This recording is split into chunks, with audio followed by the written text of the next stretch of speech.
Okay, good morning everyone and welcome to the meeting of Tayside Contracts Joint Committee. I would also like to remind the Joint Committee that the public part of the meeting will be recorded and placed on Tayside Contracts website for public viewing. Members should keep microphones on mute throughout the meeting unless they are speaking. I'll now ask the clerk to take us through the agenda.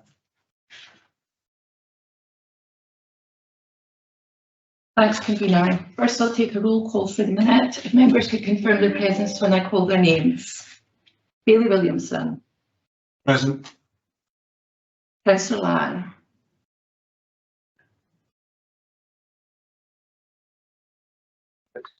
Councillor Lang.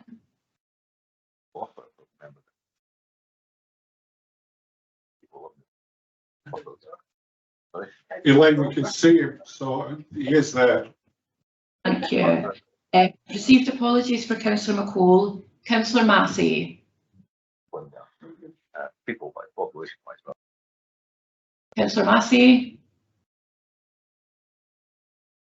And Mark's absent meantime. Councillor Forbes. Yes, good morning, I'm here. Thank you. Councillor Shires. Present. Councillor Cuthbert. I'm here. Thank you. Councillor Rome. Good morning, I'm here. Bailey Roberts. Good morning, I'm here. Councillor Short. I'm here. Councillor Scullin. Hi, I'm here, and just to let you know, Councillor Shears is just going to be coming in. He's waiting on his laptop updating. Thanks very much, Councillor Scullin. Received apologies for Councillor Duncan. Bailey McPherson. Hi, good morning, present. Councillor Durno.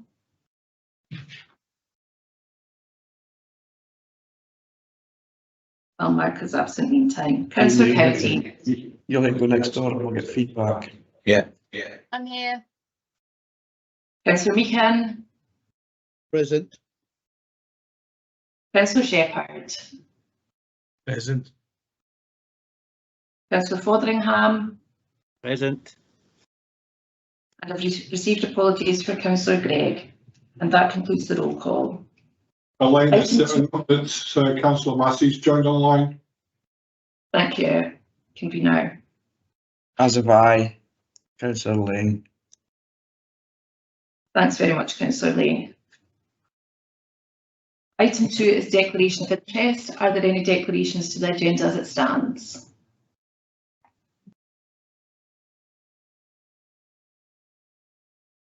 There being no declarations, that would take us to item 3, which is the minutes of the meetings of the 20th of November 23 and 22nd of January 2024 for approval. Please agree. Councillor Lane. Yeah, it was just on page 3. It was on the review of the joint committee governance where the vote was 7-all and then the convener voted to make it 8-7. But unknown to me, because my fault, I haven't read through, we're still in what I think an antiquated way of doing a vote where anything that we vote for or put forward an amendment to within this group, unless it's 75%, nothing will pass. So all business could be stopped on the basis of it being 75%. So I was just wondering if there'd been any thoughts by Tayside Contracts and others on the way we would take this forward to make it more of just a majority vote. And is that going to be looked at or not? Yeah, sure. Thanks, Councillor Lane. Yeah, this is more of an issue in relation to the operation of the activities of Tayside Contracts by the Joint Committee, as opposed to an issue for myself as Managing Director, as the operational lead of the activities that we carry out in the community. that if a member or a group of members wished to change the minutes of agreement, because that is where the 3/4 majority is located in, then it's entirely up to the joint committee whether they choose to amend the minute of agreement to change the voting requirement. As I understand it, in terms of history, when the minute of agreement was reviewed in 2018-19, I think that was the 75% voting was a request from one of the councils specifically. So it is how the three councils choose to work together to operate Tayside contracts. So it really is a matter for the joint committee members to decide whether they want to choose that, to change that or not. Okay, thanks for Keith. And again, my ignorance for not being here so long. So how does a committee member or a group of committee members go around bringing a change to the memorandum of understanding on items such as this, or the way that the loss is distributed across the three authorities? What's the mechanism for that, please? I'm happy to take that one off table, Councillor Lang. It's probably a discussion with Roger Meney as clerk to the committee. I'm not too sure if Roger's here or Maureen's here in Roger's absence, and they may wish to add to this. But I think if an elected member or a group of elected members wish to make any motions to change any of the arrangements of Tayside contracts, they can do so. And there's a paper later on in the agenda which sets out how members can bring matters to the joint committee for consideration. But there is a process, and I'm sure a conversation with Roger Meney or Maureen off table would give you the route map to do that, Councillor Lane. Yeah, can I just add to that, Councillor Lane? That's absolutely correct. It is something that has been brought to the attention of Roger Meney as the clerk. As Keith has indicated, it is in the minute of amendment, so it's minute of agreement rather, so it's not something specifically that can be voted on by the members. It has to be agreed by all parties in terms of the Chief Executive, etc., to the constituent authorities. But obviously the views of the joint committee would be relevant in that context, and that is something that Roger Meney is happy to have a conversation about. If you want to take that off table with him, then we can certainly look at that. Yeah, I think it's really important, because that's just contradicted what Keith said, that we as the committee can bring something forward. Well, I think, no, I'm sorry, I don't need to contradict what Keith has said. I think you can bring it forward, but I think it's something that has to also be considered, because it's part of the minute of agreement. It also has to be considered by the chief executives as well too. But that, as I say, is something that Roger's happy to look at. Okay, thanks. Are we agreed the minutes of the meeting? Last meeting. Agreed. Agreed. Thank you. We'll move on to item 1 to Lane. Thanks, convener. That takes us to item 4, workload report. Buchan Strachan and Dougie Mackay will speak to this report. Buchan will speak to the Facilities Service Division, and Doug will speak to the construction side. Keith, is there anything we'd like to say before bringing in the Buchan? Thanks, Convener. Yeah, probably the key thing to say is it's although this has been a relatively mild winter, we still have had our crews operating out of round the clock over the winter period to make sure that the people in communities of Tayside are able to travel about, and that includes over the Christmas and New Year holidays, and I think again a very successful year around delivering that service, Convener. So I'd just like to place on record my sincere appreciation for people who went out of their way when the rest of us were perhaps having a more celebratory time to make sure that the rest of us could move out and about during the winter period. And I'm conscious we're not quite fully out of winter yet, reminding ourselves that the Beast of the East came along in March. But hopefully that we're maybe out of the worst of the winter period. So I just, as I said, want to record my thanks to colleagues for that. Thank you. Buchan, do you wish to speak in relation to the facilities service side? Thank you, Convener. Good morning. So the report details the performance of the catering and FM units to the end of Q3 of the current financial year. In terms of catering, we continue to see an incline in the meal uptake trend and a positive position against budget of circa 400,000 meals, which equates to 11.7%.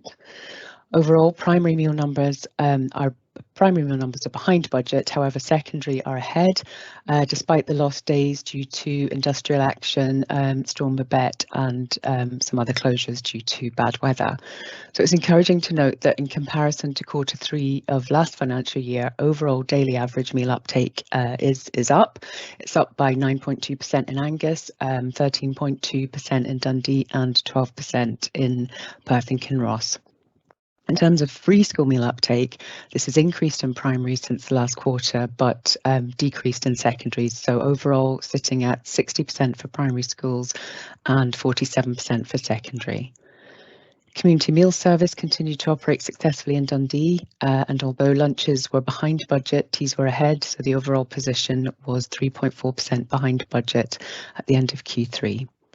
In FM, income is ahead of budget in all 3 areas, with a cumulative position of 7.1% better than budget.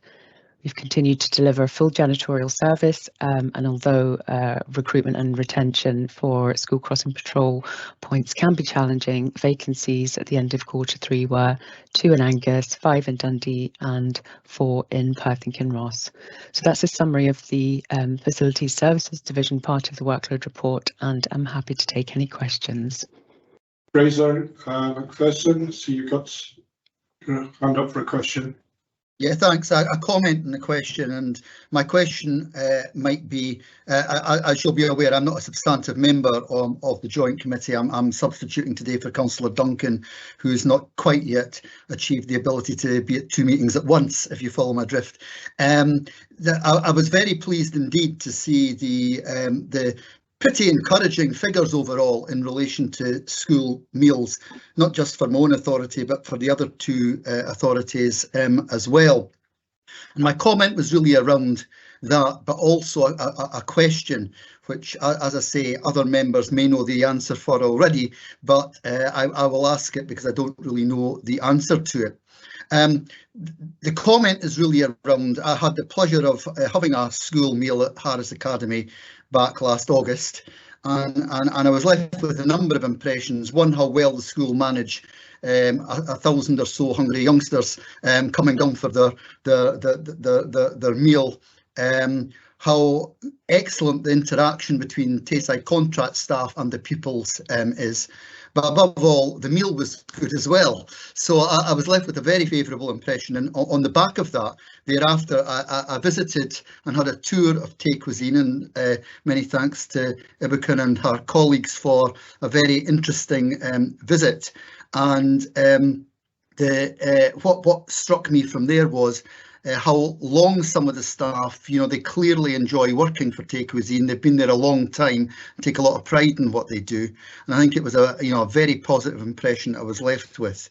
My question is really around school meals, and that is that it's highly encouraging to see this overall 12% increase in average daily meal numbers. What I was wondering was, what is that in relation to the pre-COVID position? We've had quite a lot in our own authority of data showing a recovery in position, but it's a recovery from a real drop-off during the pandemic. And I was just really wondering, how do these figures compare with, for example, 2018-19? And I'd just be interested to know if that information is available. Yes, it certainly is. In terms of primary school meal uptake compared, well, it's 2019-20 is the last year that we consider of normal pre-COVID, and so we are ahead of in terms of meal uptake, primary meal uptake from pre-COVID. So that's that. And then for secondary, we're ahead in Perth in terms of daily average meal uptake, but not quite caught up in Angus and Dundee. So we're certainly on the way to being equal to or better than the way we were before. Yeah, absolutely, and very grateful for that response. It's a very positive trajectory, and grateful for the response. Thank you. Thank you. Thank you. Dave, could I ask members just to try and keep their questions a bit more concise? Otherwise we could struggle to get through the business today. So Dave, I'm not pointing fingers at anybody, but Dave, could you go first, followed by Grant? Yeah, absolutely. My question relates to the free school meals. Basically, I don't understand why so few people take up the free school meals if in fact they can't afford them. And the second part of the question is, I'm aware that we're subsidising quite heavily the free school meals, and the Scottish Government is not providing enough money to cover them. So is there any action being taken by the three councils to petition the government to put more money into free school meals?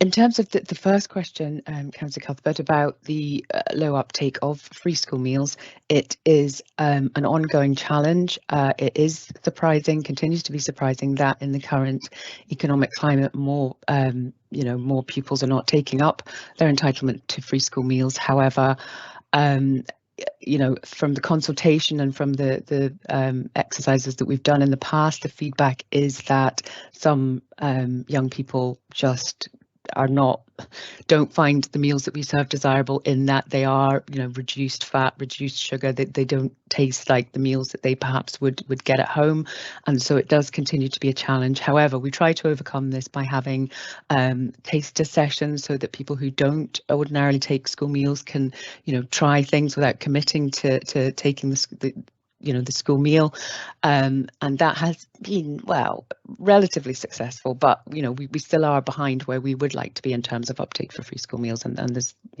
nothing I can take away from that.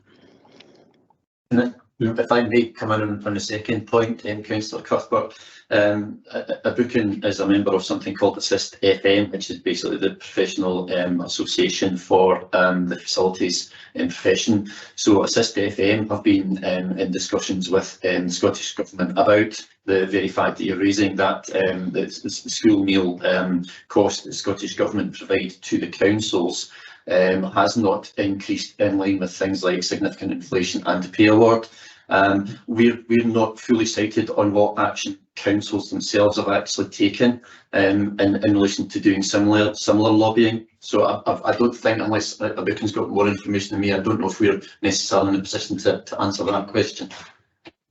I don't have any more information, Keith. Okay, Councillor. Can I just quickly come back on that? Yeah. I mean, this is a committee. Please. This is a committee of three different councils.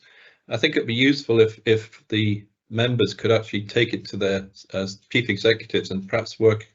The GSG can work together to try and actually get something done with the Scottish Government. We should be petitioning, I think, because it's costing us all a lot of money.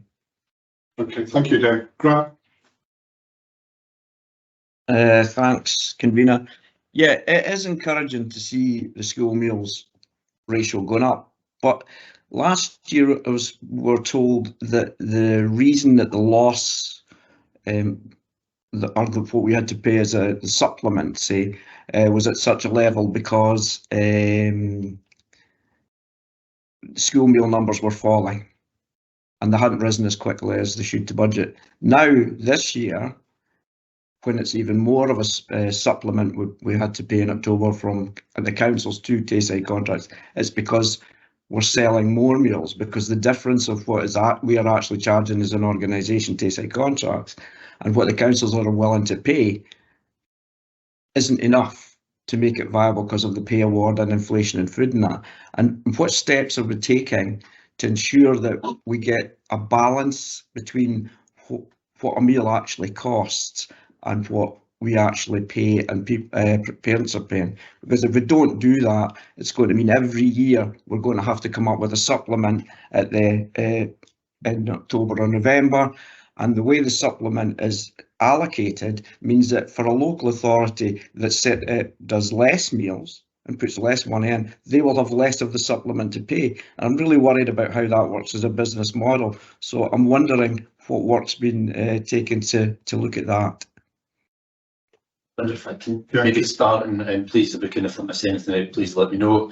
In terms of the characterisations of the issues that have been in place in the last couple of years, that they have been a product of significant external factors. So you're absolutely right, Councillor Lane. Two years ago, as we came out of COVID, the meal numbers which the councils asked us to provide for, which were, as I understand it, based pretty largely on pre-COVID levels. The uptake from meal numbers did not reach these levels. So we had been geared up to provide that higher level, and that's why there was that, as you say, a payment needed from the councils.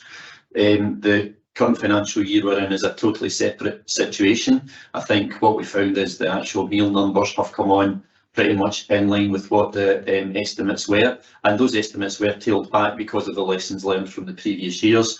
So yeah, the meal numbers were either on the budgeted numbers or slightly higher, as you say.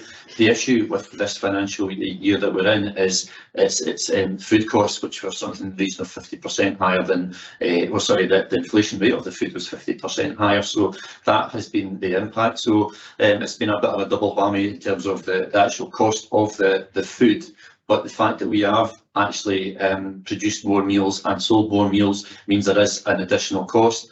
And there's been an awful lot of work carried out between council colleagues across the 3 councils and Tayside contracts to how we deal with these issues. Now, some might say the indicators are for inflation, it's getting back to what one could consider normal levels. So again, all things going in that direction, that the sort of inflationary, unexpected record levels of inflation hike that we experienced will no longer be there. So what we're effectively doing is agreeing with the councils at the start of the year. This is the meal numbers they're looking for. This is the cost of the actual provision of the service, and we will bill them on 13 equal instalments in terms of these meal numbers, and the reconciliation will take part in year rather than at the year end. So I'm much more confident now that the issues that have happened over the last couple of years will not be experienced in 24-25. Okay, thank you. Ian? Thank you, convener. I'm looking at the Perth Road Maintenance Partnership and Gully Cleansing. That's the next paper. That's the next bit. Wait, can I hang on until Dougie comes in with his report first, Ian? All right, I apologise. This is my first time at this committee, so I'll. Thanks. Don't worry. I'll get Dougie to introduce his report now then. Okay, Dougie, could you introduce your report, please? Yeah, thanks, convener. Similar to the facility side, the report covers Q3 within the current financial year 23-24, and also provides an overview of the final quarter of 23-24, and also into the first quarter of 24-25. So, as is detailed within the report, no significant issues within Q3 in relation to the workload.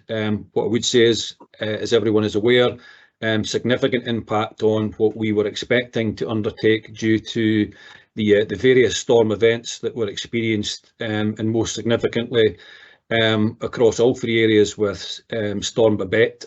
Although that had a greater say impact, I think, within the Angus area, as everyone is aware of.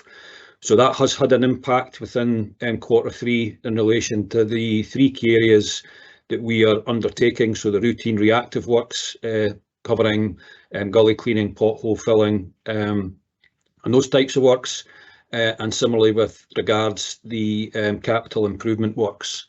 I would note that there have been or there were works undertaken within there. So on both the routine and reactive, dealing with the out of hours storm events, but also then trying to catch up in between if there's areas that needed to be picked up.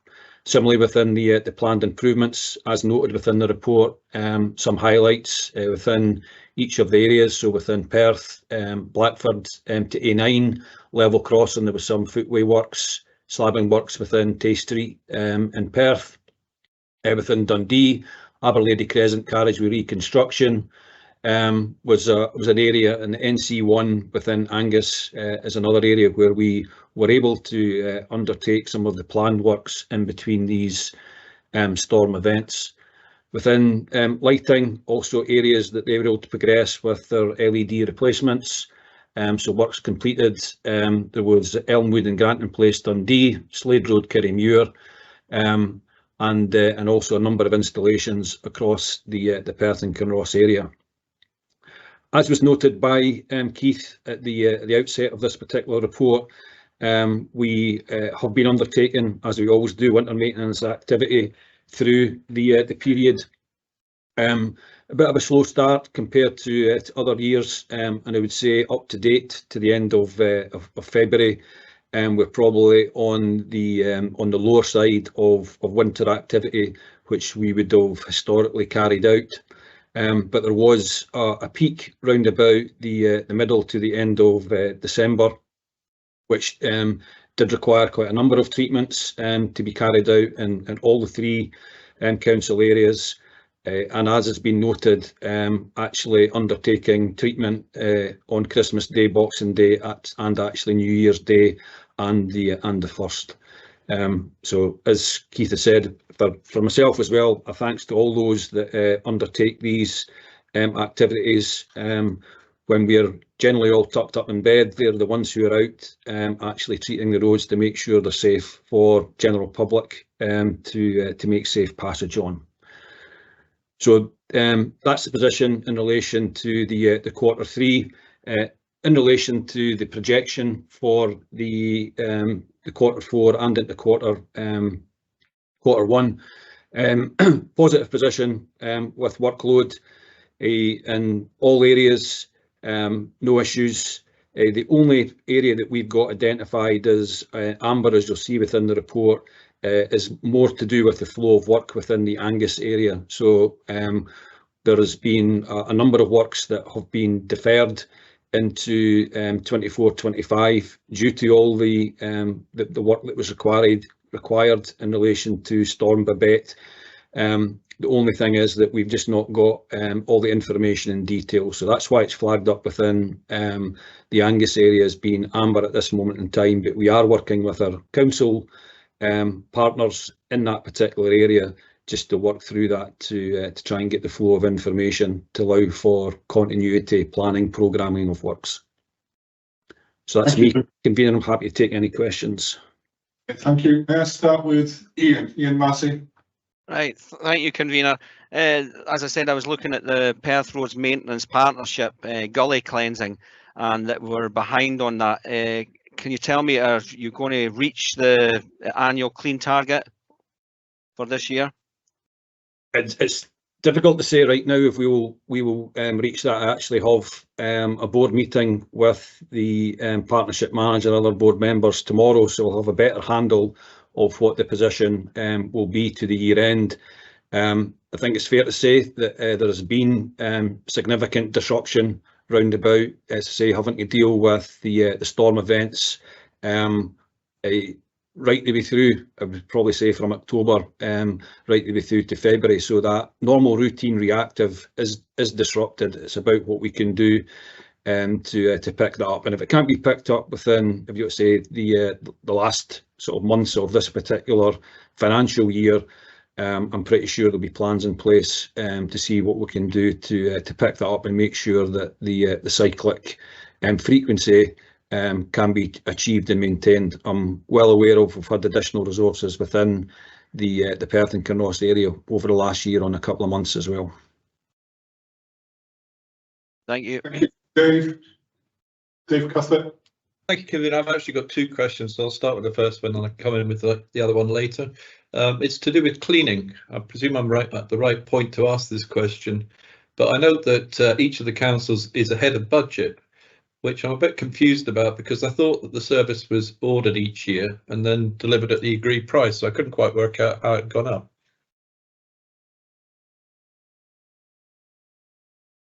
I'm assuming that's in relation to the actual cleaning service as within schools and council buildings. Is that what you're making reference to, Councillor Cuthbert? Well, if you look at page 9, it says income generated from cleaning service to the end of Q3 was 3.4% ahead of budget for Angus and so on. So I presume that's schools and stuff. I don't know. Yeah, I'm happy to come in on that, Councillor Cuthbert. We do have additional cleans, etc. that we carry out. We also gather in extra business during the course of the year. I don't know if perhaps Frank or Buchan has any specifics around that, but if we don't, we can share that with you. Thanks, Keith. Apologies, convener, for the disembodied voice. I have, if you can hear me, that is. Yeah. Yeah, my camera's not working. I love IT, but it doesn't love me back. The cleaning situation is that we acquire new business during the course of the year, which we have done in 23-24 with the resource assistants in Dundee coming over, which were not on the budget, and we also have quite a lot of variation orders from the three councils. Now, what you've seen with the councils have been trying to understandably cut their budgets, like to the bone. When they set their budgets, as the year unfolds, they realise that they need more cleaning than they initially anticipated, and we respond to that. So that's the real reason. BOs, variation orders, that are in addition to the contracted cleaning specification and the cleaning price. Thank you, Frank. Grant? Yeah, thanks, convener. And first of all, yeah, I'd like to add the thanks for all the frontline workers who've from Tayside Contracts who've worked through difficult conditions through many winter resilience events. So I'd like that put on record first of all. It's page 11 and it's under winter maintenance, where it says despite a higher level than normal employee absences. So I don't know if that's just going to be in the winter maintenance or winter resilience team, or if it's across the board at Tayside Contracts. So I was wondering where we are with our levels of absences and where that's been going in the last 3 or 4 years, and also what we're doing as an organisation to assist people back to work in a quicker, more timiously, and to see if there's other ways that we can help them back to work. And to reduce the number of employee absences. I'm happy to come in from a construction division point of view in relation to the specific item in relation to winter maintenance. Maybe hand over to Leanne after this to actually give an update of what we're doing as an organisation. So from a construction division, we have been experiencing higher levels of sickness absence than we have done historically, and also issues with recruitment. I'm pleased to say that within the construction division, these have been starting to improve. So if I was doing a comparison to the same period last year, our level of sickness absence is down, and recruitment is probably still a challenge. But the positive part for me is that that resource that we've had available, we've had people who have done, if you want to say, extra shifts, extra standby to be able to fill that particular gap, to ensure that we've not had service failure. We're doing a lot of work in relation to trying to ensure that we can get people back to work as quickly as possible through a number of means, but I'll probably hand over to Leanne to cover that from an overall organisational, because the issues around about sickness absence and recruitment aren't just unique to the construction division. Can I just come in, convener, just because it's a point that Dougie just made, I would want clarity. So if we've got people doing extra shifts and coming in for extra time, is this overtime, or is it a flat rate that would be? And if it's overtime, where can I find what the overtime figures are? So in relation to the winter maintenance, which you made reference that generally is out of hours, so it would be overtime. So all that's happening is that somebody who maybe be on a week off, right? Okay, so the way we operate on the rota is they will work 1 week 5-day shift, 1 week a full 7-day, a further week a week off. It may be that due to that sickness, that what we've got is somebody is just picking up an addition. So rather than having, if you want to say, the week off from that standby, so if the work activity is going to be required that would get done by, i.e. not Dougie Mackay because he's off sick, but somebody else for that particular week. So there's not an additional cost, in relation to undertaking overtime in relation to winter maintenance. It's just we're having to ask our employees who are attendance and work, covering that because somebody else is off. But surely if it's daytime hours and somebody's meant to be off and they have to come in the daytime hours that they were meant to be off, that would be overtime for them. No, so within daytime, then what we've got is that a cohort that are in their work as normal, and they can undertake, you know, again, if it's winter maintenance, if it was anything else, it just means that we can't undertake possibly the works that we're planning to. If we were expecting there to be 60 people in attendance in the depot today, and there is only 55. There'll be works that we have to defer just because we can't undertake those particular works. That again, that's not unique to, say, any organisation of how they've got to deal with levels of sickness absence. Okay, thanks. So I can understand there's no overtime payments. Not from a construction point of view of to say, right, okay, here is somebody coming along to do works in during the day. We may have levels of, if there was a job that ran over because we didn't have the resource and we had to pick something up at the weekend, and we get paid overtime, but then we have to cover that within our costs.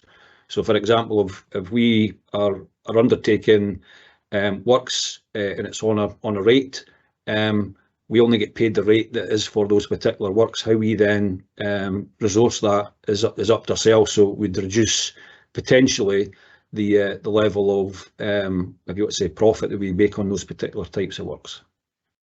Leanne, yeah, thanks, Dougie. That's what I was talking about, because I was talking about it in perspective of Tayside contracts as we are the joint committee and how it affects our bottom line. So I think I understand. I'll maybe take offline. Grant, could I just bring Leanne in just to finish off the answer, please? Thank you. Yes, in relation to sickness absence, we have seen an increase across the organisation, and it is mainly in relation to mental health related absences. And as you'll recall from previous reports that we put up to the Joint Committee, we have designed and implemented a wellbeing strategy and action plan. The sort of baseline of that was a lot of training that we did, so manager training, employee training, and then since then we've taken forward a number of measures in relation to financial well-being, so put a lot of support resources out to employees and on our website for them to access. We've also introduced an employee assistance programme as part of our Viva platform offering, which is an employee benefits offering, whereby employees can access a sort of a counselling service 24 hours a day, 365 days a year. We've also put a lot sort of communications and wellbeing. There's one about to go out in the next few weeks, actually, whereby we're sort of promoting what we are offering on the wellbeing front, really to sort of target these mental health related absences that we are seeing across the board. So there's our annual report on sickness absence comes up in August, so we put in a further report up on sickness absence come August for the Joint Committee. Thank you, Leanne. Could I now move to Angus, please? Angus Phillips. Thanks, Convener. Just wondering, Dougie, if there's anything coming down the line from the recent council budgets that you're concerned about in terms of either significant drops in funding or any particular increase. Not that I think there'll be any increases in any council funding. There was nothing that came out of the 24-25 budget settlement that we hadn't been given any indication of changes in advance. I'm pleased to say that there's no real significant changes. I think some of the things, for example, you'd be well aware of that were proposed within the Perth and Kinross budget, particularly around about winter maintenance, weren't taken in 24-25. Within Dundee, the budget is again similarly the level that we expected, and within Angus they actually identified additional £1 million within street lighting over a 3-year period, and within 24-25 how that is going to be utilised and spent at this particular time, we're unaware.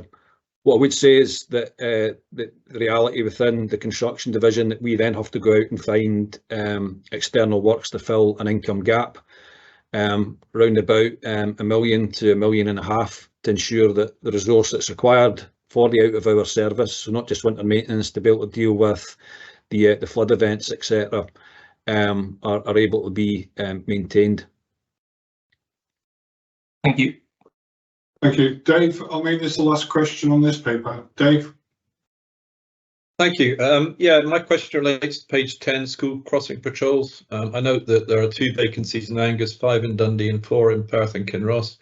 I know these aren't backfilled because staff don't want to do them. So are councils still being charged for these roles, or has that stopped now? The way that these activities work with any vacancy within the organisation is that the vacancy, if there is unfilled vacancies and they've not been replaced, then that affects the budget, the bottom line of the organisation, and at the end of the day, that gets part of the reconciliation and the percentage share of the business in terms of surplus or deficits. Now, that's the same for school cross patrols as it is for any other post within Tayside contracts. Yeah, I think there's a difference with the crossing patrollers, because in the other cases where there's an absence, that other people are paid to do the job, whereas the school crossing patrollers, they just sit empty. So I don't quite understand why that continues to be charged for. Dave, could I just bring in Frank, please? Yeah, thank you, convener. The reason is it's just the nature of the contract and what has been agreed with the councils. That has been changed going forward. So we, like currently the situation is that we have a fixed charge for the school crossing patrol service that the councils will pay. Now that will be irrespective of whether there are vacancies that are not being covered, or, and this does happen on like many occasions, that we do backfill school cross patrol vacancies when people are off sick. So that means we incur a double charge, but we don't increase the contract price in the same way we don't decrease the contract price. Going forward, part of the new charging mechanism is that there will be that flexibility, that reconciliation, to make sure that the councils get exactly what they are paying for. Okay. Thank you. If there are no more questions on this paper, I'd like to move on to the next paper, please. Thank you, convener. Item 5 is paying conditions review, and you have the report before you. Keith McNamara will be speaking to this report. Thank you, convener. Yes, this is a very significant issue for Tayside contracts. Members may recall that our annual recruitment and retention report, which was presented to the Joint Committee in November, was highlighting significant concerns around this. Highest levels of turnover within the organisation in a decade, lowest levels of labour stability, i.e. the length of time that people were staying with Tayside contracts, and again in over a decade. We have significant vacancies in certain areas, higher than 20%. We have a number of posts which we've been unable to fill for greater than a year. When we go to one of the go-to things for unfilled posts is to go to agencies. And agencies are saying they have people on the books, but the going rate for these people is higher than Tayside contracts currently pays through its structure. So there are 2 main issues for Tayside contracts here. One is recruitment and retention, as I've highlighted, and that has an impact on delivery of current services and also our ability to pursue future business, and it is in areas such as LGV drivers, mechanics, street lighting, skilled road workers, etc. The second issue, which is really affecting Tayside contracts, is the pay awards, successive pay awards and very high levels of pay awards to the inflationary demands. And that has, because these have been loaded towards paid employees, there has been an erosion of differentials between different pay grades. I think we've highlighted that the lowest pay grade has had a 99% increase in recent years compared to the median local authority level of 42%. So the gap has squeezed between the different levels, and therefore people are not prepared to take the next step up to a higher level position because they're getting as little as an extra 15 pence per hour, which is not attractive to grow people through the organisation and attract people externally into the organisation. So what this report is about is saying we need a pay and conditions review to address these issues. I think there's also an opportunity to address potential opportunities to modernise some of our practices, some of our and contractual arrangements, so that there's a greater flexibility in terms of employment contracts, possibly better use of assets, etc., by moving to a wider working week. And I think having that conversation with the trade unions around pay and conditions, but also the opportunities, means that any cost which might arise from the pay and conditions, we'd be strongly looking to offset that by the opportunities that a robust conversation with the trade unions would present. So what we're requesting for today is to proceed with the pay and conditions review, and we will of course come back to the joint committee before we or with our recommendations before we take any further steps around that. I'm happy to take any questions, convener. Thank you, Councillor Forbes. Thanks, convener. Keith, thanks for that information. I'm kind of assuming that when we take on, say, a road worker, very basic level road worker at the lowest end of the pay scale, we probably train them to a better standard than some of the commercial organisations. Is there any evidence to suggest that they're coming to us for a while, getting all the training and all the experience, and then just moving on somewhere else for a little bit extra money? Or is there something bigger at play here? I think that's a fair comment, Councillor Forbes. I mean, ask Dougie if there's any specifics around this one, but certainly our sense is, so for example, we'll take on employees who might not have LGV driving qualifications. We will train them through that, and then if there's a more attractive post somewhere in usually the private sector, then they jump. I don't think they deliberately come in to suck our knowledge and then move on. I think it's just a kind of natural consequence of the market situation. Can I just come back on that? I mean, sorry, convener, just very quickly, you know, we talk about this with doctors as well. You know, we get trained up by the UK NHS and go off to Australia or somewhere. Is there anything we can do to say to people, if we're going to put you through this qualification for driving or whatever, you've got to stay with us for a period of time, or you've got to refund the cost of doing that? Is that something we'd be able to do under current laws? I think Leanne's not in the then, sure. Yeah, I mean, that's something. Sorry, Leanne, better qualified than me. So yeah, that's something that we've introduced within construction in terms of the LGV. We've said that we will, if someone comes into us and they don't have their LGV, if we want to put them through that, they agree to that, then they agree to a sort of agreement that they will repay it if they leave within a certain amount of time. That's great, thank you. Okay, Councillor Meakin. Thank you, Chair. Oh, sorry. Councillor Meakin, yeah, sorry. Thank you, Chair. I have two questions, very brief. First one is in relation to employee turnover and the graph on page 17. I would like to ask if this graph represents turnover of all staff, or is it the, if you like, higher paid staff? If it's all staff, then I'm not sure that that actually tells us much if we're talking about the pay differential between the lower paid and the high paid. That's number one. Do you mind if I answer that first, Councillor Meakin, if that's okay? No. Probably same question, apologies. Yeah, it is all staff, and this is not necessarily about the pay differential. This is just about employee turnover in its entirety. It's not necessarily about the differentials. Okay, thank you. Okay, could I the other one. Oh, sorry, Josh. The other one is on, we talk about competitiveness of wages, salaries. Do we have data on what our competitors pay, or are we just making assumptions, or have we actually based this on what others pay? Thank you. Thanks, Councillor Meakin. Yeah, I'm bringing Leanne in again in a bit more detail, but yes, certainly we have information.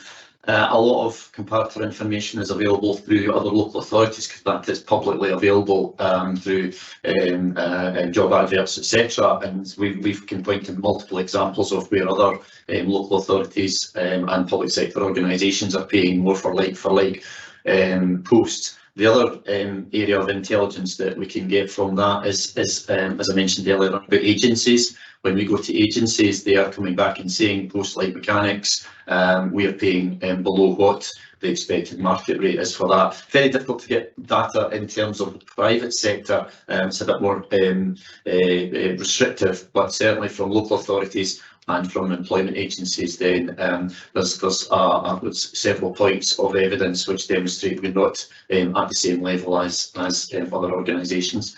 Leanne, I don't know if there's anything else you want to add.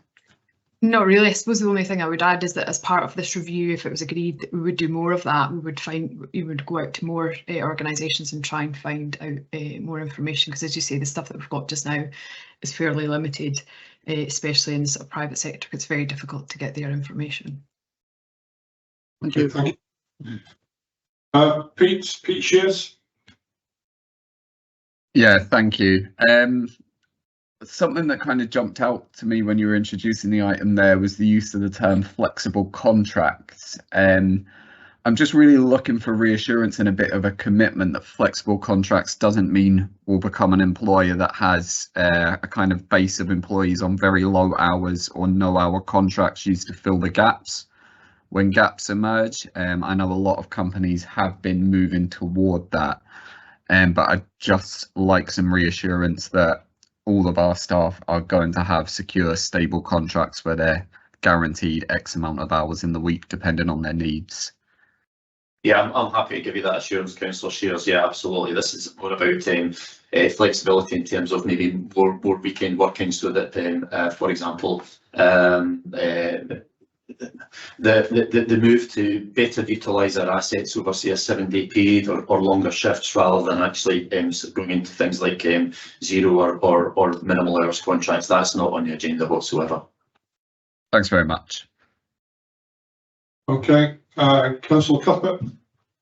Thank you, Convener. Yeah, I mean, pay is one lever of retention, but it's not the only one. I'm wondering, have you looked at competitor benchmark data? And, you know, is our retention rate an industry norm? And have we looked at workforce data on job satisfaction at work? So is that part of the mix, if you like? Yeah, we've just, thanks, Councillor Cuthbert. Yeah, we've just carried out an investors and people survey. We're just currently finalising the results of that. So yes, we do comprehensive data in terms of information such as that. And again, comparators of other parameters. Again, it's easier to access public sector information and local authority information because there's more of a propensity to share that. Much more difficult to actually get that information from the private sector to see what they're about. Okay, if there are no further questions, can this report be agreed?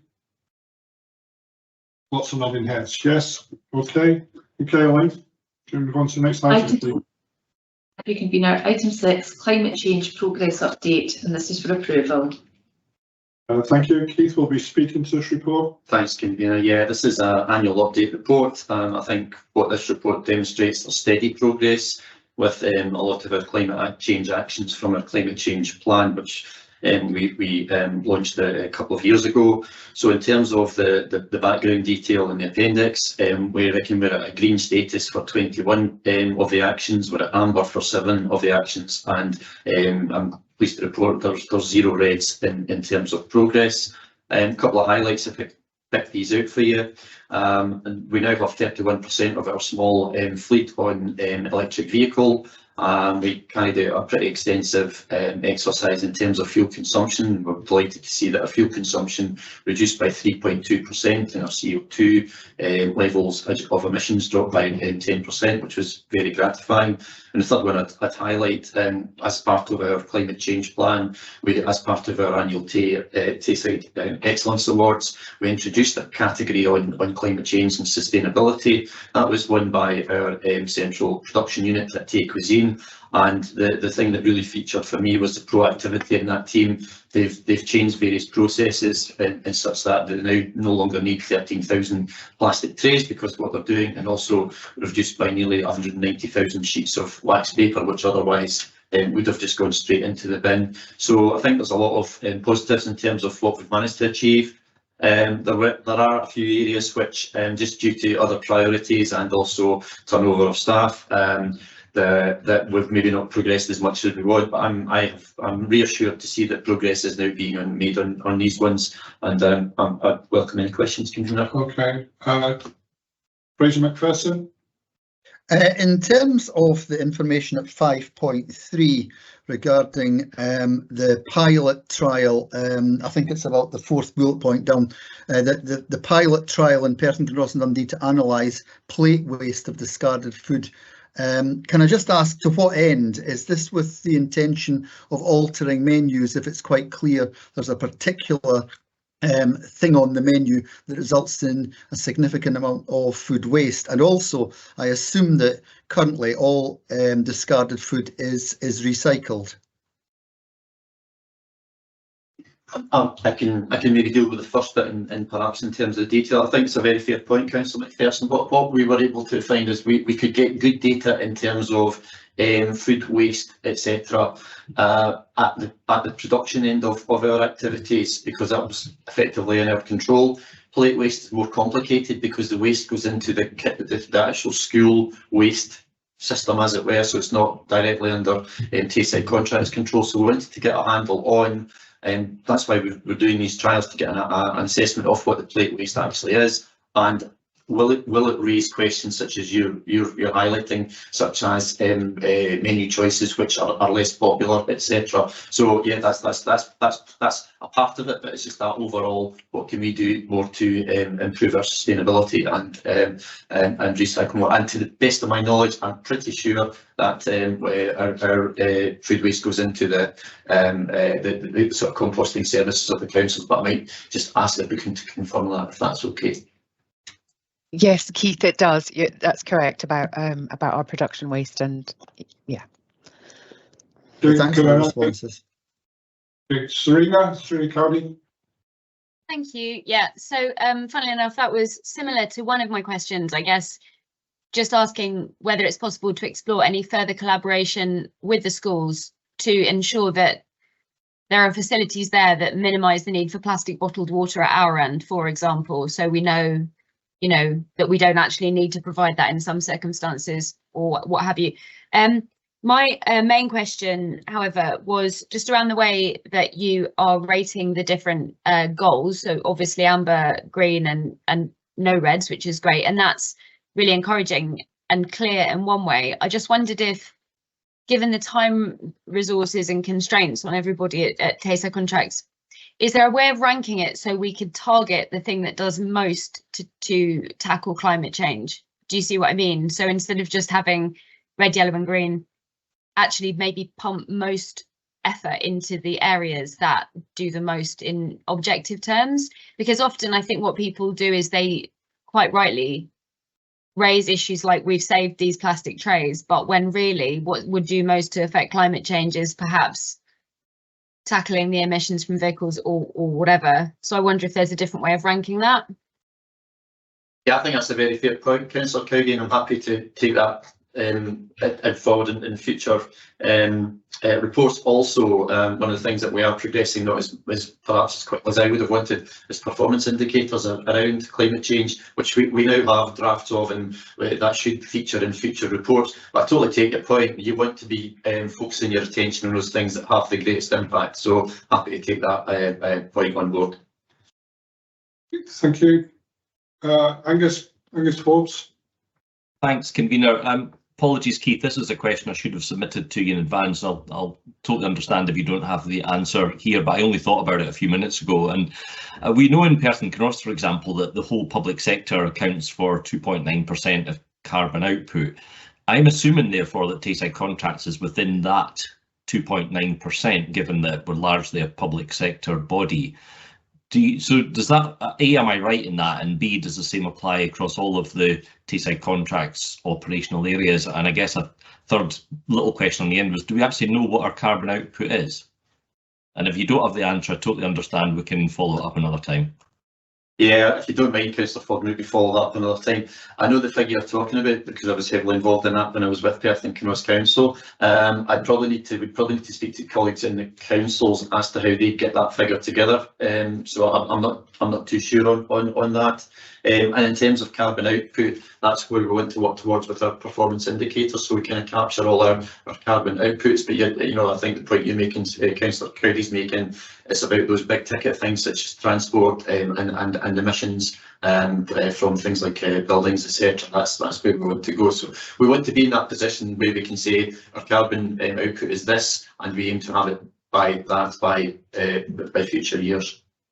Yeah, thanks, Keith, and I appreciate just at some point in the future we're going to talk about the first point. But yeah, I think what Serena said was absolutely right. We could focus our energies on something that sounds really good and really cool, but actually if we focus that energy on something that does a bigger job in terms of reducing carbon, then that would be better. It might not get the same headlines, but if it reduces carbon faster by a greater amount, it's definitely the right way forward. Okay, thanks, Keith. Okay, I note there are no further questions. Can this report be approved? Okay, can we move on to the next item, please? Thank you. Item 7, external audit, annual audit plan, and this is for approval. Okay, thank you. Diane Kidd will be speaking to this report. Diane? Thanks, convener. Appendix 1 of this paper is External Audit's 23-24 annual plan. The external auditors are Audit Scotland and remain the same as the previous 6 years. The plan highlights significant and non-significant risks of material misstatement to the financial statements and the planned audit response. It also includes the audit timetable, resulting in the final accounts being presented to the 18th of November Joint Committee meeting. I would like to introduce Stephen O'Hagan. He's the Senior Audit Manager, and invite him to introduce the plan and answer any questions. Morning, Stephen. Could I pass over to you, please? Thank you. Thank you, Dan. Yes, just to introduce myself, I'm Stephen O'Hagan, Senior Manager with Audit Scotland, and I'm picking this up from my colleague Fiona Owens. Fiona, just by way of background, Fiona was brought into our team to provide some additional management capacity in last year's audit. Originally I would have intended starting on this audit alongside my other portfolio, but Fiona provided that capacity last year, so I'm just picking it up. So we'll still be working as a team through the year. So this is the second year of the current audit appointment. It's 5-year appointments for Audit Scotland, and in line, this is our annual audit plan we're presenting you today. It's similar in format to the prior year. It sets out a range of information we're required to communicate, and in doing that we also look to in line with auditing standards, we look to seek confirmation from those charged with governance, i.e. the committee, of any instances of actual, suspected or alleged fraud. If any of that, obviously we look to see for you to bring that to attention just through these meetings and through generally just through our engagement. That's part of our roles, and as I say, part of what auditing standards require us to do. As Dan said, the plan sets out the key risks for us for the audit for this year. They're basically the same significant risk as last year around management override of control. This is a risk that's common across all audits. Auditing standards require us to identify this, and this is one, because it's override, it's one that can't be rebutted by control environment put in place within the organisation. So you find this in any audit. We've also included this year, and a slight change from last year, we've included the risk around of material misstatement caused by fraud and expenditure. Now, generally speaking, in the public sector, when we look at this is about in relation to reporting, financial reporting, rather than in the private sector where they're talking about sort of fraud in relation to assets. We've changed our assessment on this slightly this year, just because of the nature of the income streams around construction and facilities. Although there are lots of small value transactions, etc., and there are significant income streams in themselves. And I think just as we worked through our audit last year, we decided to reevaluate that and think about where we focus some of our testing. So it doesn't fundamentally change significantly the type of audit work we do, but maybe just some of the volume around that for this year's audit. The two other areas we have within the risks, they're non-significant risks. Again, these come back to areas where there's an element of discretion within there. So the estimation of the valuation of the pension assets. So there's the estimation element itself brings in an element of risk to us. So our audit procedures are then designed to get appropriate levels of assurance from a variety of sources around these estimated figures in the accounts. And then the final point on the risks is just around significant trading operations, and again that requirement to achieve break even over the 3 years. So these are areas of focus for us because they're areas that present the biggest risk of misstatement within the accounts, deliberately or otherwise. So we focus our audit around these. We've set out a number of planned audit responses, which in essence are the same as last year's approach in that. In terms of the audit timeframes, as Dan mentioned, we are intending to bring the annual audit accounts for certification to the November committee. We continue to have resource challenges, across the organisation, and playing an element of catch up. I think coming off the back of the COVID period. Although there is I think it's important to emphasise that the November delivery is coming down to us and our ability in terms of the resources, and it's not a function of the finance and their delivery. We still fully expect them to meet their commitment around the providing a set of unaudited accounts by the end of June. If we have the opportunity to pick them up earlier, if resource plans change, we will look to do that, but realistically we don't want to overcommit on that one. So we will aim to be taken to the November committee, but we'll aim to accelerate when we actually undertake the field work this year, and bring that forward a wee bit more and give Dan and our team a bit more certainty around their financial work cycle through the year, and when the engagement with audit will be on that. I think just finally in there, just draw your attention to the audit fee. The audit fee for this year is 49,100. That's the baseline fee that's been set by Audit Scotland. It's a 6% increase from last year. I think alongside that, we don't mention it in there, but alongside that, there is a rebate, a small rebate from prior years that were paid out to all audited bodies, and that's just in respect of reduced costs, travel costs particularly, across the organisation. It's not paid out on an individual audit basis, it's paid out prorated, across all bodies as well, because we pool the travel costs anyway, for organisations for various reasons. More than happy to take questions, comments on the audit and our approach as set out in the audit plan. Stephen.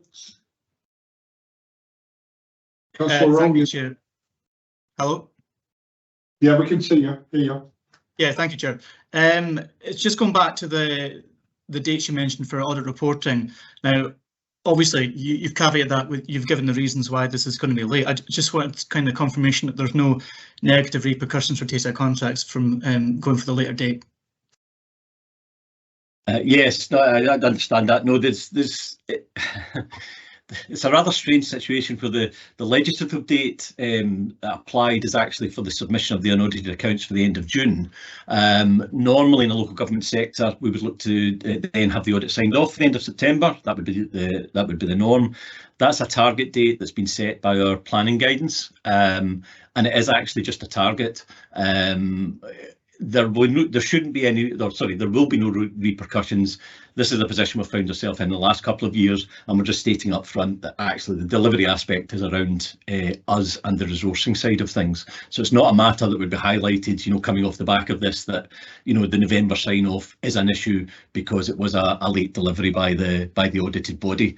We're saying this up front in the plan that it's us and our resources, and from a statutory position, there isn't an issue around that as well. As I say, it's a target that's set in our planning guidance, and we've already communicated, internally that that's not a target that we will be achieving, and we'll set a later date. So that's very reassuring. Thank you. No one would ask you to rush this, but it's just good to know, and I appreciate that we're trying to get back to a level of normality. Okay, thank you. Diane, is there anything further to add? No, I don't have anything further to add, Convener. Okay, there are no further questions from what I can see. Can this report be approved? Okay, can we move on to the next item then, please? Thank you, Convener. Item 8, Internal Audit Plan for 2024-25, and this is for approval. Thank you. Diane will speak to this report. Thanks, Convener. So Tayside Contracts has successfully appointed Henderson Logie to provide the internal audit service. The audit plan for the next 3 years is included in Appendix 1 of the report. I would like to introduce David Archibald, who is Audit Partner for Henderson Logie, and invite him to introduce the plan and answer any questions. Morning, David. Can I pass to you, please? Morning, Dan. Morning, everyone. First of all, just to say, delighted to be reappointed as your internal auditors after, I think, a 6 or 7 year gap. And that's probably an important point to say, is that, you know, in terms of this planning exercise, we're not starting from a blank sheet of paper. So we do, within the senior team in Henderson Logie, have previous experience of Tayside contracts from our work as, if you go far enough back, external auditors, and then latterly as your internal auditors. So the starting point for us was a meeting with senior management to look at the audit universe of potential topics that we could cover. So what we have done there is make sure that we have tailored that list to align with the strategic priorities of Tayside contracts looking forward. So we're looking very much at your sort of business plan and what you've set out to deliver over the next few years. That allows us to do a sort of prioritisation exercise that was influenced by your performance data and in particular the risks on your risk register. So we're looking to line up our work with the key risks on your risk register, and in particular those sort of controls and mitigations that you have built into your risk register. So we almost see ourselves as an integral part of your risk management arrangements going forward. So what that allows us to do, you'll see in the programme that we're bringing forward, we've prioritised each of the areas as high, medium and low. And normally what that means is that we'll be seeking to cover all of the high priority areas and a good chunk of the medium priority areas over that 3-year programme. And what we've done in bringing together that programme is to consider the previous coverage of the previous internal auditors. But it's important to say that just because an area has been audited in recent years doesn't mean to say that we won't go there again. So it's dependent, if you like, on the outcome of that exercise, on the approach that was taken by the previous auditors. So you'll see that perhaps there are some areas that are on the proposed plan going forward that have been looked at in recent years, but you know, we consider these to be high priority and high risk areas for you as an organisation. So off the back of that prioritisation exercise with management, we had a really productive meeting with Bailey Williamson and Councillor Rome to sort of talk through the programme in terms of the rationale, not just for the topics that we're putting forward for the next 3 years, but in particular the timing of those topics, because I think we're really conscious now that the days have gone when, you know, our reviews are focused very much on the financial controls areas. You know, I'm old enough to remember where, you know, we'll be looking at payroll every single year, whereas now the risk profile for you is much wider. So it's important that we get the topics right, but it's also important that we get the timing of these right as well. So we're bringing this programme to you as a draft. You'll see that in year 1, there's one particular piece of work, a 20-day piece of work, which really is a significant piece of work. And we've tried to get ahead of the game, recognising that, you know, our appointment means that to a certain extent we're playing catch up a little bit in 23-24, but we've got the scope developed for that piece of work, and essentially we're ready to go on that now. There's already been dialogue with management around that, but what we wanted to do was to bring this programme to you as a joint committee, make sure that you're comfortable, as I say, with the topics we're proposing and the timing, so that we can then move forward in terms of delivery.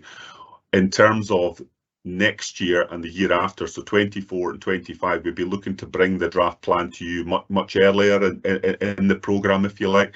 But I suppose it's important to say that although we're bringing a proposed 3-year plan to you just now, there will be that sort of consideration at the end of each audit year to make sure, to sort of sense check and make sure that they're still the right topics, because clearly things do change, things do move on, so there will be that consideration every year. But the 24-25 plan we'll be proposing to take back to this joint committee later on this year. But for now, it's really just over to you as a joint committee to make sure you're comfortable with these topics and the proposed timings. Thank you. Are there any questions? Councillor Lane, Grant.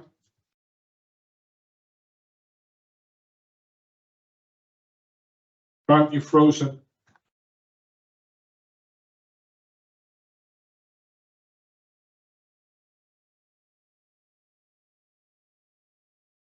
The joint committee, Grant, could you start your question again? You froze and couldn't hear the start of your question. I'm sorry.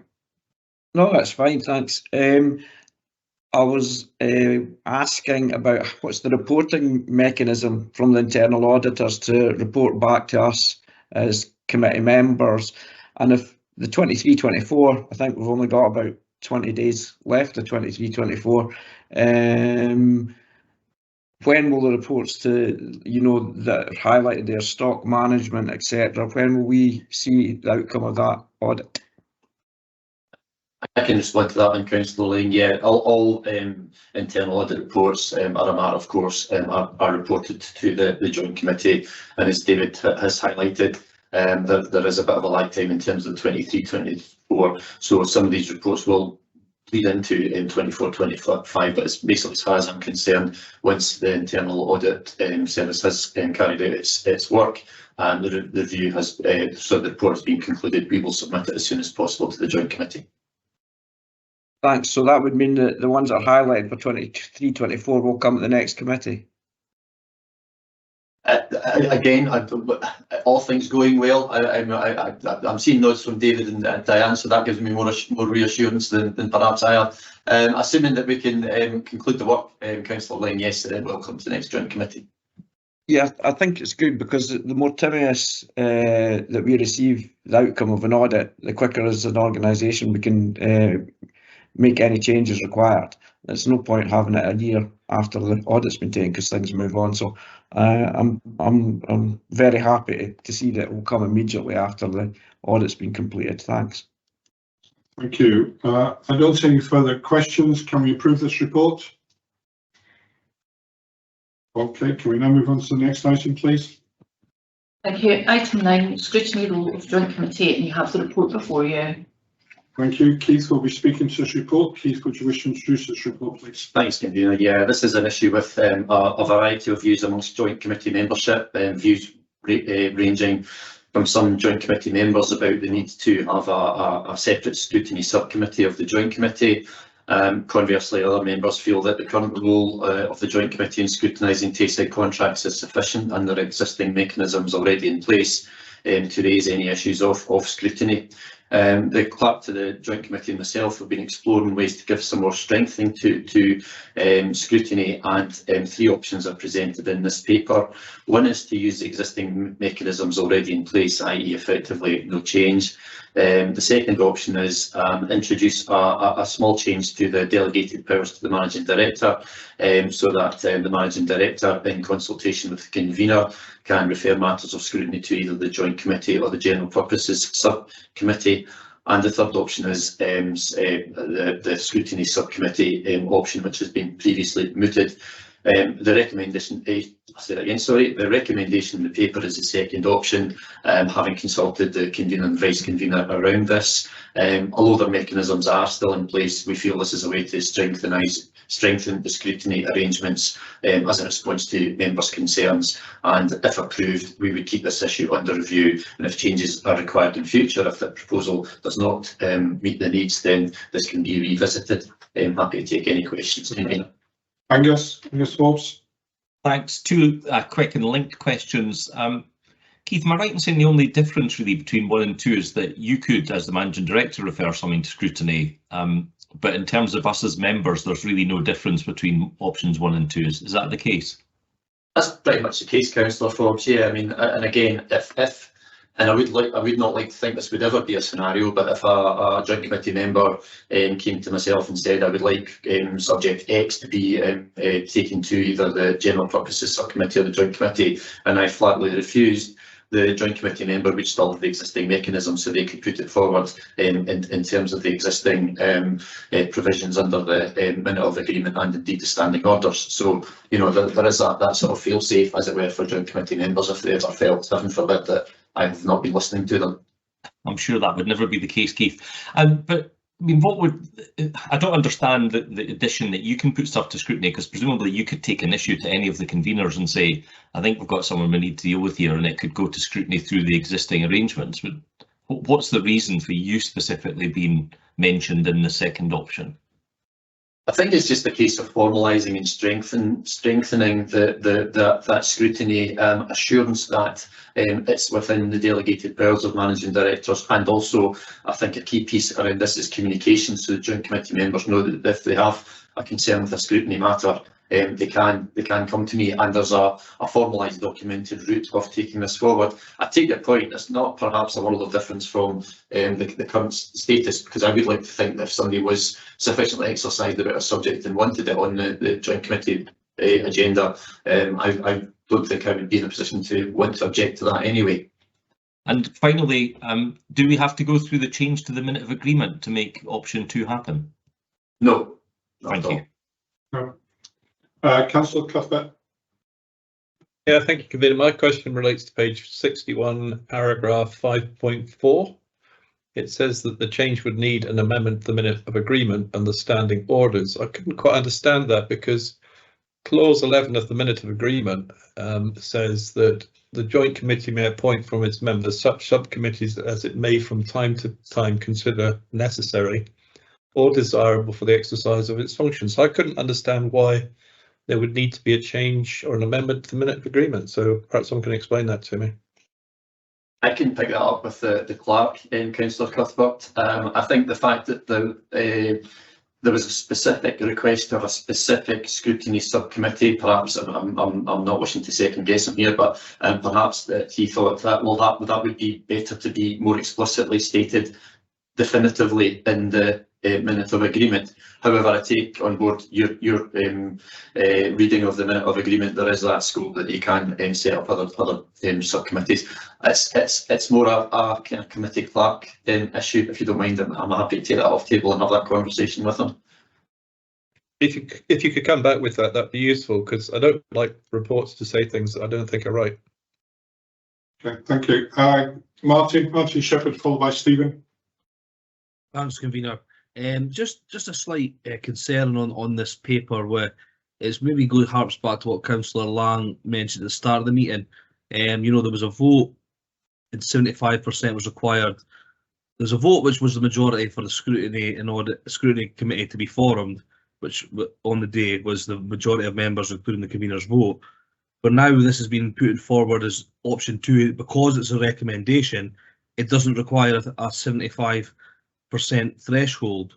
So to me, it's like, I'm just a little bit concerned that if something's put forward as a recommendation, that's something that rather comes through conversation and discussion in a live meeting such as this, that it can be a little bit leading. And I'm just a little bit, you know, I just think there's something there that maybe needs addressed as a governance issue. I just think there's something that needs addressed with this paper. I just don't know if it's quite right, because it just seems to, at the end of the day, the majority of people wanted a scrutiny committee, which way you think the majority didn't get their way, and now there's a recommendation 2 that doesn't need to get that same threshold, and it's okay to go ahead. So I just have a little bit of, maybe someone can clarify for me. Thanks. If I can maybe have a start, Convener, thanks Councillor Shepherd, and hopefully Maureen will keep me right in terms of the process. Yeah, the last time this was discussed in the November Joint Committee, there was effectively a counter proposal to the recommendation in to the Joint Committee. So that's why it went to a vote. So there was 2 different options for elected members to vote on. So in the instance today, if Joint Committee members felt that the recommendation, this report, was not what they were wanting to go for, they could put forward an amendment, and that would be voted on. And as we've highlighted earlier on, the current rules for Tayside contracts are a 75% majority threshold. And again, taking guidance from the clerk to the committee on this one, if the threshold is not reached on voting, the status quo remains the same. So effectively, if there was a vote and there was an inconclusive situation, then the current status would remain the same.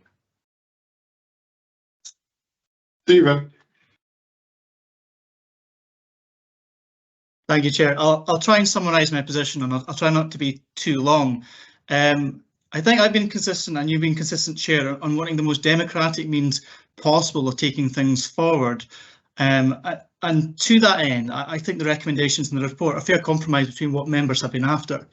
I think we need to remember that the primary purpose of the Joint Committee is that scrutiny role, and I think we've had two audits rather, independently, both verifying that there's adequate scrutiny arrangements in process. Now, that notwithstanding, I think it's important that every member feels that they have confidence that they can ask any question or go to any lengths to get the answers that they need. And I think we've seen today that we've had some quite complicated and comprehensive questions and answers given, which I hope will be reassuring to members.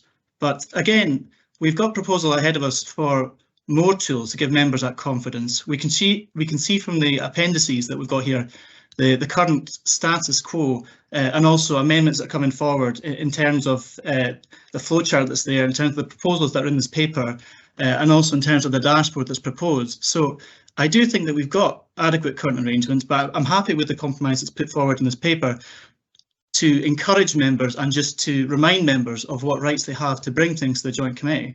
And I would hope that this would be sufficient for everyone, especially given the conversations that we've had, as I say, in quite detail up until this point in the agenda regarding the questions that can be asked. So I'll be supporting the paper as it's put forward, Convener. Thank you. George? Yeah, sorry if I'm getting a bit confused, but is option 3 basically the same as what we voted on previously, where the majority Yes. said they wanted it? So if then today we were to say, yes, we want option 3, we wouldn't need 75%.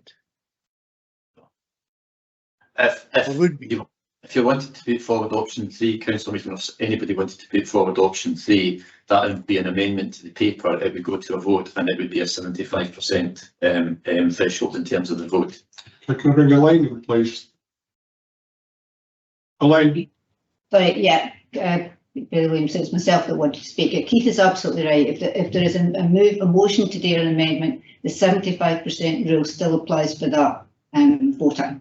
So if the amendment is proposed today, 75% in respect of proposal 3 rather than the paper, which is option 2, then 75% is necessary. Thank you, Elaine. Grant? Yeah, I think you'll see that I've put amendment in the chat. I think it's not a great way to be doing something, putting forward something to try and get something to get 75% where we've already voted. So I've not discussed it. I'd be looking for a seconder to at least put this to the vote. I think it's the right thing to do. I think we have taken time and scrutiny, but we're going to end up rushing through the last lot of papers again because we're an hour and a half through and some things aren't going to get the right enough scrutiny. That's my feeling. To say that you can bring things and ask things, I've been asking about what the cost of a meal was for a year and a half before I finally got an answer that could be intelligible and understand. I don't think this is a big organisation, and so are the local councils. We'll have to be working together, and I don't see the problem with having any scrutiny. I don't see how any of us can have a problem by having extra scrutiny. If people are willing to serve on it and willing to ask questions, we should allow them to do that. Other elected members might not have the time and may not wish to give up their time to look at such a big organisation that has been asked for by the convener of finance and resources at Perth and Kinross Council. And I will not be part of sending a letter back to Perth and Kinross Council, finance convener, saying, no, we're not doing what you asked, because that is it doesn't show respect what came out of the committee at Perth and Kinross. So I'm looking for a seconder, if anybody wants to second me, to go for option 3. And I know we won't achieve the 75%, but it will show the ridiculousness of a paper coming forward as a nominated paper that only needs 50%. So, thanks. I believe George is going to, I'm sorry, I'm just trying to move the casting. Yeah, George has agreed to second you. George? Yes, I would second that for the exact same reasons as Councillor Lang has expressed. Thank you. Okay, thank you. Before we move to a vote then, could I ask Fraser McPherson, you've got one comment or question, is that correct? Just a brief comment, and I'm conscious that I'm not a substantive member of the committee, but I've been a local authority member for a great many years, and I make a couple of comments. First of all, I sort of concur with Councillor Rome in relation to his comments. You have a general purposes subcommittee. It's very obvious to me that there's a great deal of detailed questioning at the joint committee in itself. There is a mechanism already. Do you really need yet another committee? But I would make two further points. I'm really quite perplexed by the fact, and I fully accept I don't understand and have not been a member of this committee. I don't understand your normal way of working, but if this was Dundee City Council, we wouldn't be discussing this today because it would be within the 6-month rule of having discussed something very recently, and that's to avoid things being brought back and back and back. So point one, I'm quite surprised this has been discussed at all so soon after you've already discussed the issue. And secondly, I just view the 75% thing as quite frankly something you really need to take a real look at, because you know, where I do agree with Councillor Lang is that 50% is the modern, logical and democratic way of doing things, and I think that's something the three constituent councils and obviously working through Roger Menny as clerk should be really looking at to modernise. Thank you. We've got Roger online to respond to why it's been brought back. Unless Maureen, Maureen, could you respond to why it's been brought back under the less than 6 months rule, please? I understand, Keith, that it was you that brought the paper back. I've discussed that with Roger and we don't have a difficulty with this matter being discussed today. Okay, thank you. Elaine, could I now move to a vote, please? Thank you, convener. We don't have a mover and a seconder for the motion. Alan is the motion. I'm happy to second. Stephen Rome as well. Okay, so I'll now move on to the vote. For the motion, it's the convener, seconded by Bailey McPherson, and that's the report as it stands. For the amendment, moved by Councillor Lang and seconded by Councillor Meehan, it's to approve option 3 of the report. Bailey Williamson. Motion. Councillor Lang. Amendment. Councillor Councillor Massey. Amendment. Councillor Forbes. Motion. Councillor Shires. Motion. Councillor Cuthbert. Amendment. Councillor Rome. The motion. Bailey Roberts. The motion. Councillor Short. The motion, please. Councillor Scullin. The amendment. Councillor Shears. The amendment. Bailey McPherson. The motion. Councillor Durno. The motion. Councillor Cowdy. The motion. Councillor Meehan. Amendment. Councillor Shepherd. Amendment. Councillor Fotheringham. Motion. And that concludes the vote. There are 10 votes for the motion and 7 votes for the amendment. That still means that, sorry. Oh, sorry, carry on. No, I was just going to say that still means that there isn't 75% for the motion. There isn't 75% in terms of the voting that's required. So the status quo remains. Okay. Thank you very much. Councillor Lang.